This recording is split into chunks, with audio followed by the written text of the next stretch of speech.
नमस्कार, मी योगिता. स्वागत आहे तुमचं परिराज किचन मराठीमध्ये.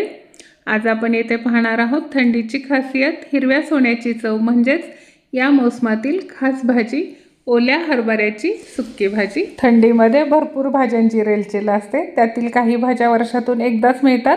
त्यातीलच ही एक हरभऱ्याची कोवळ्या पानांची भाजी. ही भाजी बाजारात या दिवसात भरपूर प्रमाणात विकायला असते.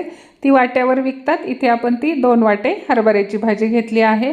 तिखट हिरव्या मिरच्या 7 ते 8 घेतल्या आहेत आणि 15 ते 20 लसूण पाकळ्या घेतल्या आहेत. या भाजीला थोडा नैसर्गिक आंबटपणा असतो आणि त्यामुळेच ती जास्त चवदार बनते.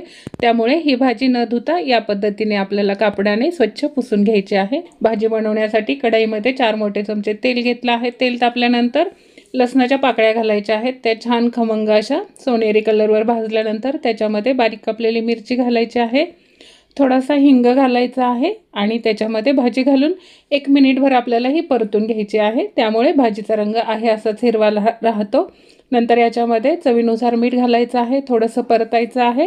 या भाजीला मेथीच्या भाजीसारखं जास्त पाणी सुटत नाही. त्यामुळे इथे अगदी छोटी वाटी म्हणजे 4 ते 5 चमचे पाणी घालायचं आहे. चांगलं मिक्स करून घ्यायचं आहे आणि झाकण ठेवून 7 ते 8 मिनिट शिजवून घ्यायचे आहे. ही भाजी जर कोवळी असेल तर शिजण्यासाठी जास्त वेळ लागत नाही. जर थोडीशी निब्बर असेल तर जास्त वेळ लागू शकतो. झाकण ठेवून इथे आपण 7-8 मिनिट ही भाजी शिजवून घेतली आहे. मध्ये आधे झाकण काढून थोडीशी हलवून घ्यायची आहे आणि नंतर पुन्हा झाकण काढून या पद्धतीने शिजवून घ्यायचे आहे.